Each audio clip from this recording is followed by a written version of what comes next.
warahmatullahi wabarakatuh. Hello everyone, how are you guys for today? I hope you guys are always be happy and always in a good condition. But before we start, let us introduce ourselves first. My name is Sifa Rahma Ayu. You can call me Sifa. And with my other two partner. Hi everyone, my name is Lintang Aurellia Putri Pawitra and you can call me Aurel. Hello everyone, my name is Ika Intan Aries, but you can call me Intan. Hello! Welcome to our teaching video. We are really happy that you guys are here with us for today. So, what are we going to do in this video? In this video, we are going to look at a poem called To An Unknown by Helen Dudley. In this video, we are gonna do three main things. For the first, we are reciting the poem together. And next, we will explain and analyze the poem. And then we will gonna learn about nouns and verbs based on this poem. So, by the end of this video, you guys will be able to know the background and meaning to an noun, understand how the poem connects to its time period, learn the important elements of poetry, and then learn noun and verbs through poetry. So, are you ready to learn with us? Let's begin and explore this wonderful poem together. To An Unknown by Helen Dudley. I have seen the brightest stars that wander on through space, even the sun and the moon, but not your face. I have heard the violin, the winds and the waves rejoice in endless minstrelsy, yet not your voice. I have touched the trillium pale flower of the land, coral, anemone, and not your hand.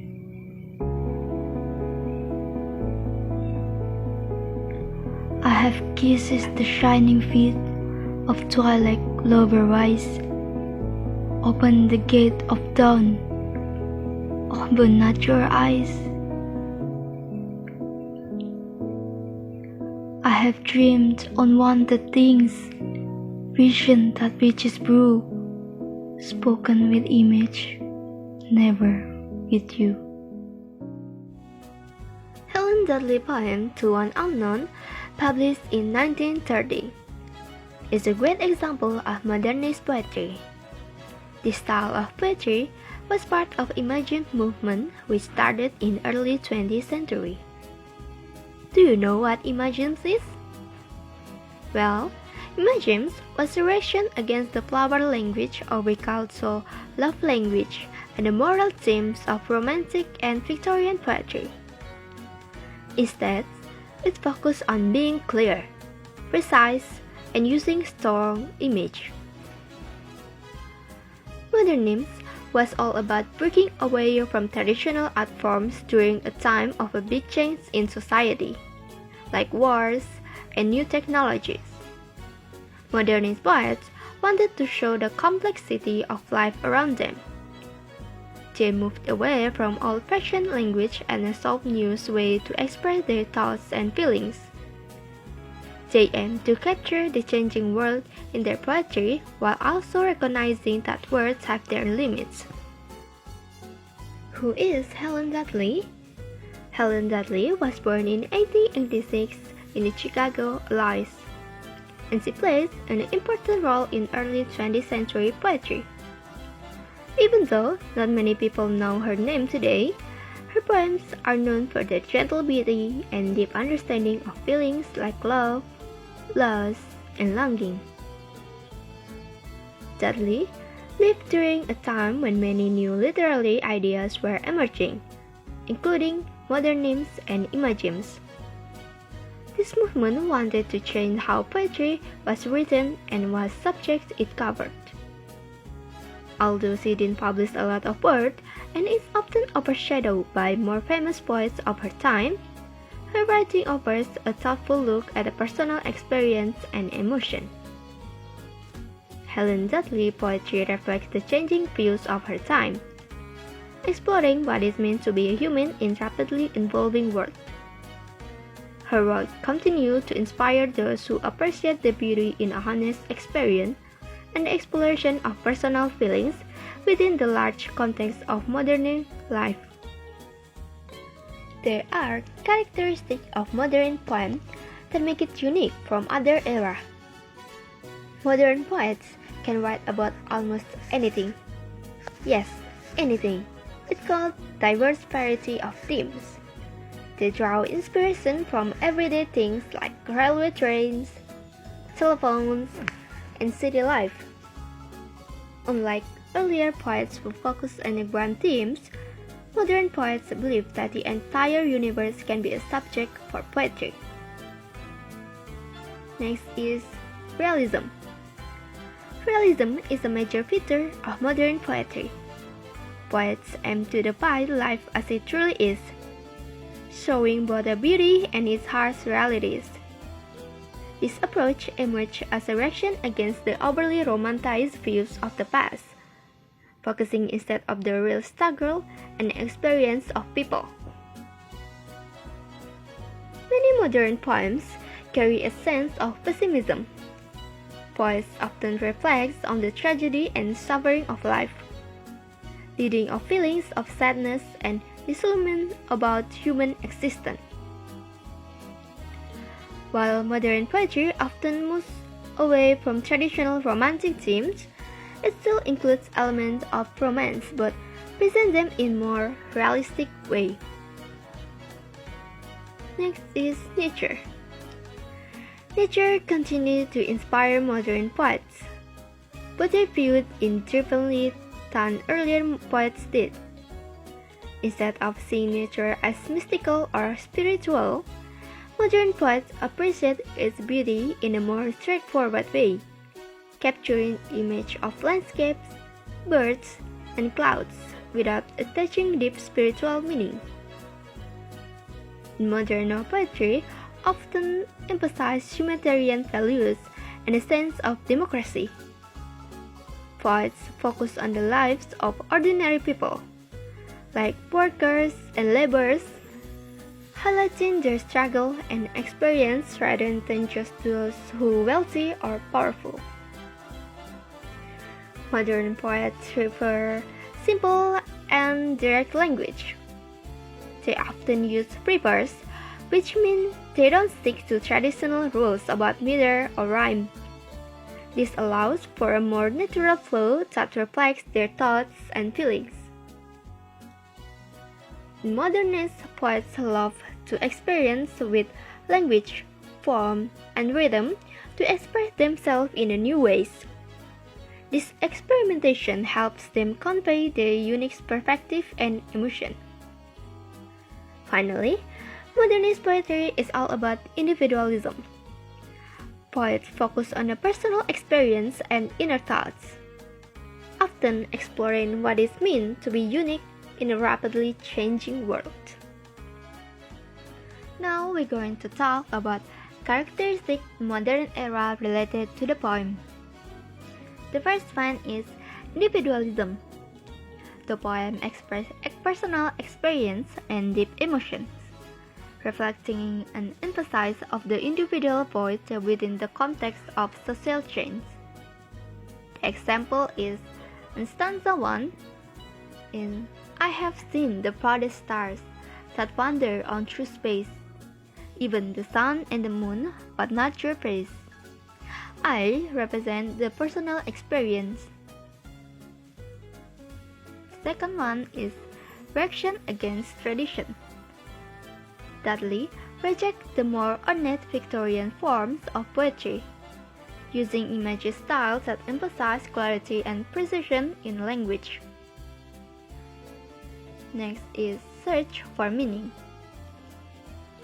Themes of longing and loneliness in the poem reflect the search for meaning amid the disillusionment experienced by society after World War I. The example is stanza 1. I have seen the proudest stars that wander on through space, even the sun and the moon, but not your face. This line represents the feeling of longing. The next is connection of nature. The description of natural cycle in the poem reflects an awareness of change and uncertainty, which is characteristic of modernism. The example in stanza 1 is, I have seen the proud stars that wander on through space, even the sun and the moon, but not your face. Stars, space, sun, and moon represent the nature itself. Now, let's talk about the elements of this poem. This poem comprises 5 stanzas of 4 lines with a consistent ABCB rhyme scheme. As an example, you can see in the stanza 1, I have seen the proudest stars. Stars is a rhyme A. That wander on through space. Space is a rhyme B. Even the sun and moon. Moon is a rhyme C. But not your face. Face is a rhyme B. Poetry isn't just about the words. There's also a sound. Dudley used rhyme and consonants to weave an emotional melody. For example, in the lines, I have seen the proudest stars that wander on through space, even the sun and moon, but not your face. So space rhyme with face. I have heard the violin, the winds and waves rejoice in endless minstrelsy, yet not your voice. So rejoice rhyme with voice. Now, we're going to explore a beautiful poem by Helen Dudley. It's about longing and the deep feelings we have for someone special. The poem To One Unknown by Helen Dudley is about deep longing and the pain of missing someone special. It describes all the wonderful things they've seen and experienced in nature like stars, music, flowers, and even magical dreams, but say that none of it feels complete without the presence of their beloved. Each stanza shows a contrast, experience beauty in the world, but every time they are reminded of what's missing. Let's break it down stanza by stanza. The poem starts with, I have seen the proudest stars that wander on through space. This means we have looked at amazing things in the sky, like stars, the sun, and the moon. These are beautiful and grand, but even with all this beauty, it feels incomplete because they haven't seen their loved one's face. This shows how even in a big universe, personal feelings can make us feel small and empty. In the next part, I have heard the violin, the winds and waves rejoice. Here, we hear about beautiful sounds from music and nature. We enjoy these sounds but still feel a gap because they long to hear their loved one's voice. This highlights how even when surrounded by beauty, there can be a feeling of loneliness without that special connection. Next, I have touched the trillium, pale flower of the land. They describe touching delicate flowers and coral. These represent beautiful things in nature that are temporary. However, not being able to touch their beloved hands makes them feel sad. It emphasizes how physical touch can remind us of what we are missing. In this stanza, it more reflects on intimate moments. I have kissed the shining feet of twilight. This means they cherish moments of day turning into night. The gates of dawn suggest new beginnings where they hope to meet their loved one. Yet, they feel sorrow because they haven't looked into their beloved eyes, the windows to their soul, making them feel emotionally isolated. Finally, in this last part, it admits to dreaming about unwanted things, and visions that feel magical. They talk about speaking with image instead of a real conversations with their loved one. The line, "never with you," at the end is powerful. It shows a deep sense of emptiness and longing that remains unfulfilled. With these poetic elements in mind, let's explore the poem's key themes. The first is yearning and absence.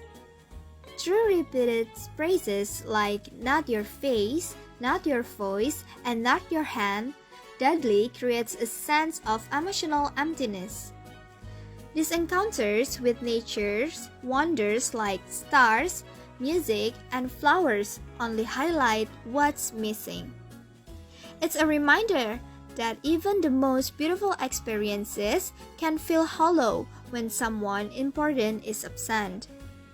The second theme is nature and supernatural. The poem blends these realms from the tangible beauty of flowers to mystical visions of witches and dreams. Yet, no matter how far search on earth or beyond, it's never enough. The connection she longs for remains out of reach. So, do you know what noun is? A noun is a name giver. It's the word we use to name people, places, things, animals, ideas, or even abstract concepts like love or dreams. Without nouns, how will we talk about anything? In the poem, nouns work like an artist's brush, painting vivid emotional and visual pictures in the reader's mind. They make the poem come alive.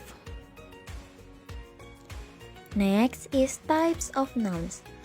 There are different types of nouns. Let's look at the main types with some examples. For the first is common nouns. These are general names for things that do not refer to a specific thing. For example are dog, book, river, teacher, and student. The second is proper nouns. These are specific names of people or places. For example are Tina, Eiffel Tower, and Mount Everest. The third is concrete nouns. These are things we can see, touch, or feel. For the example are apple, water, and music. And for the last is abstract nouns. These are things you cannot touch, feeling, ideas, or concept. For the example are happiness, freedom, and love. Alright, before we go to the next part, we have explained the different types of noun, right? Now, it's time to test your knowledge with a fun challenge. I'm going to show you some words and picture from the poem, and your task is to figure out what type of noun of each one. Are you ready? Let's begin the test.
Next is how nouns work in sentence.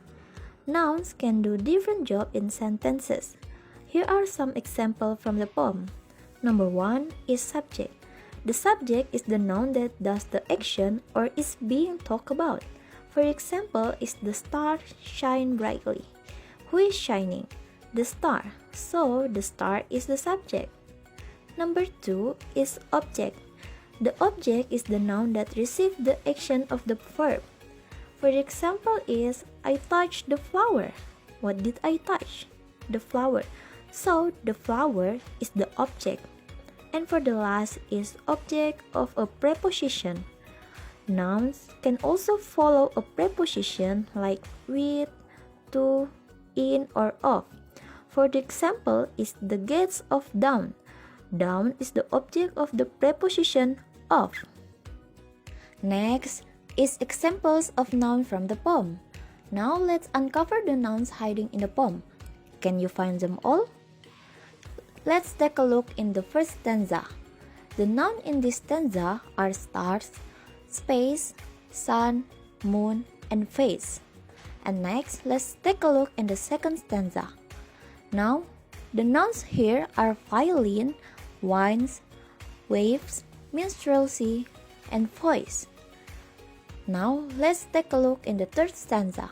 The nouns in this stanza are trillium, flower, coral, anemone, and hand. Now, let's take a look for the fourth stanza. The nouns in this stanza are feet, twilight, gates, down, eyes. And let's take a look for the last stanza. Here are the nouns in the last stanza: things, visions, witches, and images.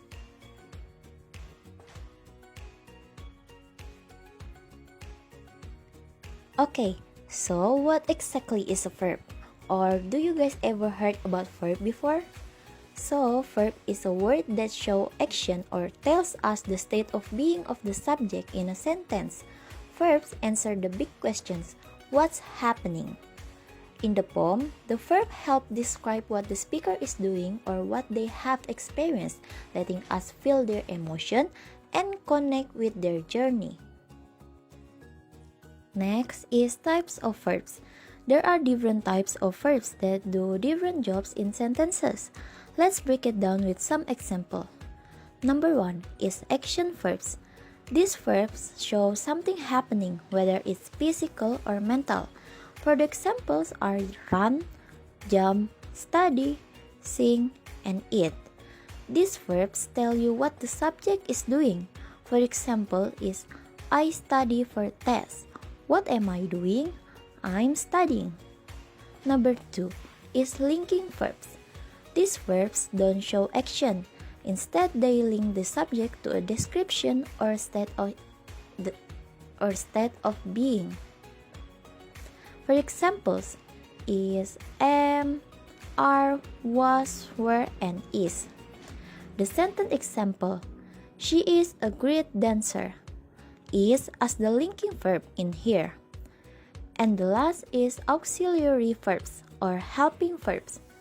These verbs work with the main verbs to form different tenses, questions, or negatives.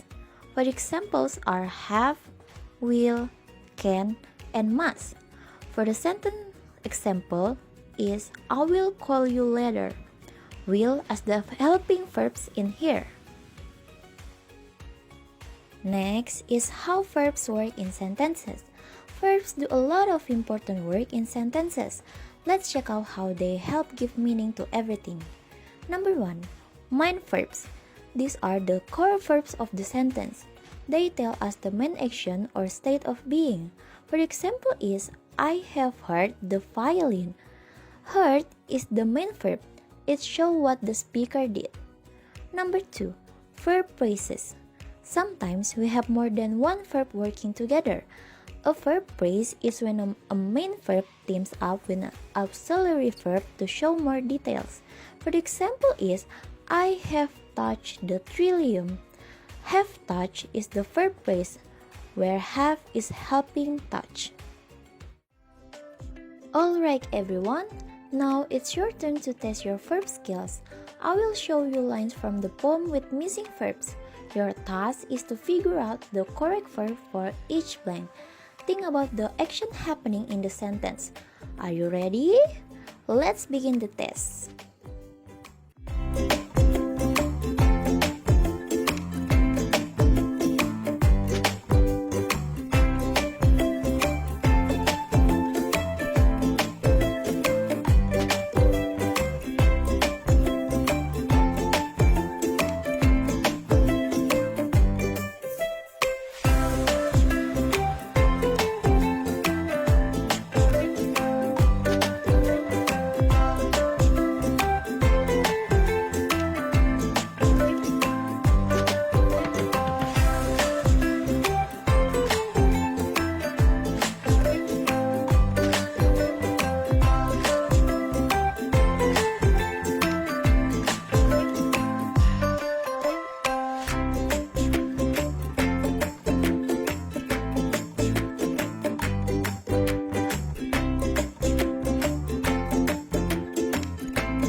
Great job on the quiz, everyone! You have done an amazing job identifying the nouns and verbs in the poem. And that's it for today's lesson, everyone. Thank you so much for joining us and explore the beautiful poem To an Unknown by Helen Dudley. I hope you found this lesson fun and helpful. Thank you for being such amazing learner, everyone. Stay curious, keep practicing, and I'll see you in our next video.